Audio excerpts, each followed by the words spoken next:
I'd like to start with a simple question. Why do the poor make so many poor decisions? I know it's a harsh question, but take a look at the data. The poor borrow more, save less, smoke more, exercise less, drink more, and eat less healthfully. Why? Well, the standard explanation was once summed up by the British Prime Minister Margaret Thatcher, and she called poverty a personality defect. A lack of character, basically. Now, I'm sure not many of you would be so blunt. But the idea that there's something wrong with the poor themselves is not restricted to Mrs. Thatcher. Some of you may believe that the poor should be held responsible for their own mistakes, and others may argue that we should help them to make better decisions. But the underlying assumption is the same. There's something wrong with them. If we could just change them, if we could just teach them how to live their lives, if they would only listen. And to be honest, this was what I thought for a long time. It was only a few years ago that I discovered that everything I thought I knew about poverty was wrong. It all started when I accidentally stumbled upon a paper by a few American psychologists. They had traveled 8,000 miles all the way to India for a fascinating study. And it was an experiment with sugarcane farmers.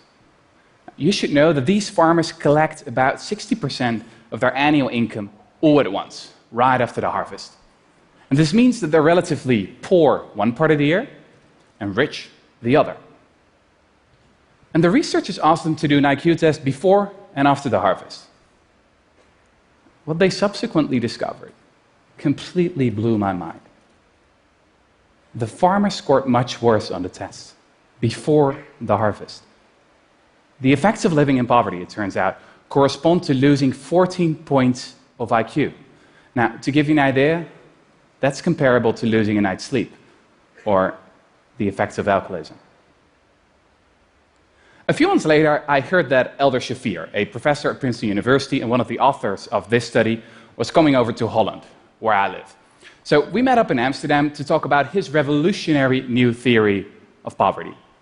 And I can sum it up in just two words: scarcity mentality. It turns out that people behave differently when they perceive a thing to be scarce. And what that thing is doesn't much matter, whether it's not enough time, money, or food. You all know this feeling when you've got too much to do, or when you've put off breaking for lunch and your blood sugar takes a dive. You know, this narrows your focus to your immediate lack, to the sandwich you've got to have now, the meeting that's starting in 5 minutes, or the bills that have to be paid tomorrow.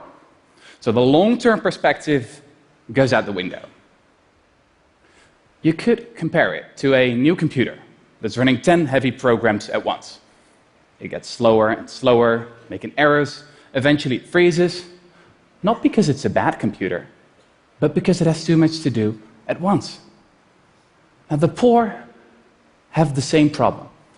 They're not making dumb decisions because they are dumb, but because they're living in a context in which anyone would make dumb decisions. So suddenly, I understood why so many of our anti-poverty programs don't work. Investments in education, for example, are often completely ineffective. Poverty is not a lack of knowledge. A recent analysis of 201 studies on the effectiveness of money management training came to the conclusion that it has almost no effect at all. Now, don't get me wrong. This is not to say that the poor don't learn anything. They can come out wiser, for sure. But it's not enough. Or, as Professor Shafir told me, it's like teaching someone to swim and then throwing them in a stormy sea. I still remember sitting there, perplexed. And it struck me that we could have figured this all out decades ago. I mean, these psychologists didn't need any complicated brain scans. They only had to measure the farmer's IQ, and IQ tests were invented more than 100 years ago. Actually, I realized I'd read about the psychology of poverty before. George Orwell, one of the greatest writers who ever lived, experienced poverty firsthand in the 1920s. The essence of poverty, he wrote back then, is that it annihilates the future. And he marveled at, quote, how people take it for granted they have the right to preach at you and pray over you as soon as your income falls below a certain level. Now, those words are every bit as resonant today. The big question is, of course, what can be done? Modern economists have a few solutions up their sleeves. We could help the poor with their paperwork or send them a text message to remind them to pay their bills. Now, this type of solution is hugely popular with modern politicians. Mostly because, well, they cost next to nothing. These solutions are, I think, a symbol of this era, in which we so often treat the symptoms but ignore the underlying cause. So I wonder, why don't we just change the context in which the poor live? Or, going back to our computer analogy, why keep tinkering around with the software when we can easily solve the problem by installing some extra memory instead?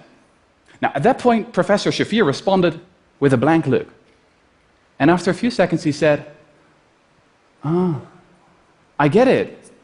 You mean you want to just hand out more money to the poor to eradicate poverty? Yeah, sure, that'd be great. But I'm afraid that brand of left-wing politics you've got in Amsterdam, it doesn't exist in the States. But is this really an old-fashioned leftist idea? I remembered reading about an old plan, something that has been proposed by some of history's leading thinkers. The philosopher Thomas More first hinted at it in his book Utopia, more than 500 years ago. And its proponents have spanned the spectrum from the left to the right, from the civil rights campaigner, Martin Luther King, to the economist, Milton Friedman. And it's an incredibly simple idea. Basic income guarantee. What it is? Well, that's easy. It's a monthly grant, enough to pay for your basic needs: food, shelter, education. It's completely unconditional, so no one's going to tell you what you have to do for it, and no one's going to tell you what you have to do with it. The basic income is not a favor, but a right. There's absolutely no stigma attached. So, as I learned about the true nature of poverty, I couldn't stop wondering. Is this the idea we've all been waiting for? Could it really be that simple? And in the 3 years that followed, I read everything I could find about basic income. I researched the dozens of experiments that have been conducted all over the globe. And it didn't take long before I stumbled upon the story of a town that had done it, had actually eradicated poverty, but then nearly everyone forgot about it. This story starts in Dauphin, Canada. In 1974, everybody in this small town was guaranteed a basic income, ensuring that no one fell below the poverty line. And at the start of the experiment, an army of researchers descended on the town. For 4 years, all went well. But then a new government was voted into power.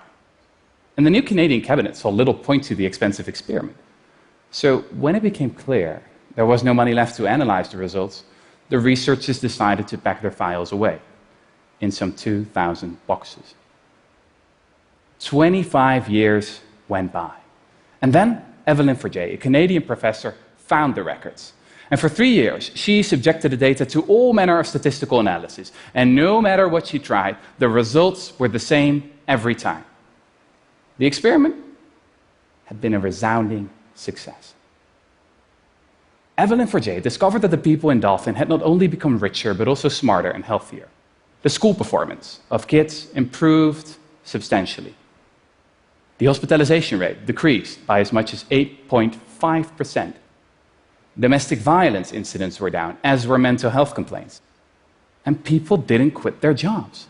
The only ones who worked a little less were new mothers and students, who stayed in school longer.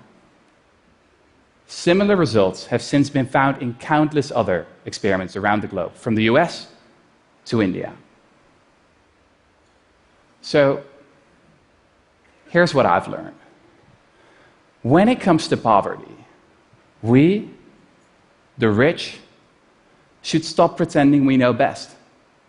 We should stop sending shoes and teddy bears to the poor, to people we have never met. And we should get rid of the vast industry of paternalistic bureaucrats when we can simply hand over their salaries to the poor they're supposed to help. Because I mean, the great thing about money is that people can use it to buy things they need instead of things that self-appointed experts think they need. I mean, just imagine how many brilliant scientists and entrepreneurs and writers like George Orwell are now withering away in scarcity. Imagine how much energy and talent we would unleash if we get rid of poverty once and for all. I believe that a basic income would work like venture capital for the people. And we can't afford not to do it, because poverty is hugely expensive. Just look at the cost of child poverty in the US, for example. It's estimated at $500 billion each year, in terms of higher healthcare spending, higher dropout rates, and more crime. Now, this is an incredible waste of human potential. But let's talk about the elephant in the room. How could we ever afford a basic income guarantee? Well, it's actually a lot cheaper than you may think. What they did in Dauphin is they financed it with a negative income tax. And this means that your income is topped up as soon as you fall below the poverty line. And in that scenario, according to our economists' best estimates, for a net cost of $175 billion, a quarter of US military spending, 1% of GDP, you could lift all impoverished Americans above the poverty line. You could actually eradicate poverty. Now that should be our goal. The time for small thoughts and little nudges is past. I really believe that the time has come for radical, new ideas. And basic income is so much more than just another policy. It is also a complete rethink of what work actually is. And in that sense, it will not only free the poor, but also the rest of us. Nowadays, millions of people feel that their jobs have little meaning or significance. A recent poll among 230,000 employees in 142 countries found that only 13% of workers actually like their job. And another poll found that as much as 37% of British workers have a job that they think doesn't even need to exist. It's like Brad Pitt says in Fight Club. Too often, we're working jobs we hate so we can buy shit we don't need. Now, don't get me wrong. I mean, I'm not talking about the teachers and the garbage men and the care workers here. If they'd stop working, we'd be in trouble. No, I'm talking about all those well-paid professionals with excellent resumes who earn their money during strategic transsector peer-to-peer meetings while brainstorming the value add-on of disruptive co-creation in the network society. Or something like that. Just imagine again how much talent we're wasting simply because we tell our kids they'll have to earn a living. Or think of what a math whiz working at Facebook lamented a few years ago. The best minds of my generation are thinking about how to make people click ads. I'm a historian. And if history teaches us anything, it is that things could be different. There is nothing inevitable about the way we structured our society and economy right now. Ideas can and do change the world. And I think that especially in the past few years, it has become abundantly clear that we cannot stick to the status quo, that we need new ideas. I know that many of you may feel pessimistic about a future of rising inequality, xenophobia, and climate change. But it's not enough to know what we're against. We also need to be for something. Martin Luther King didn't say, "I have a nightmare." He had a dream. So, here's my dream. I believe in a future where the value of your work is not determined by the size of your paycheck, but by the amount of happiness you spread and the amount of meaning you give. I believe in a future where the point of education is not to prepare you for another useless job, but for a life well lived. I believe in a future where an existence without poverty is not a privilege, but a right we all deserve. So here we are.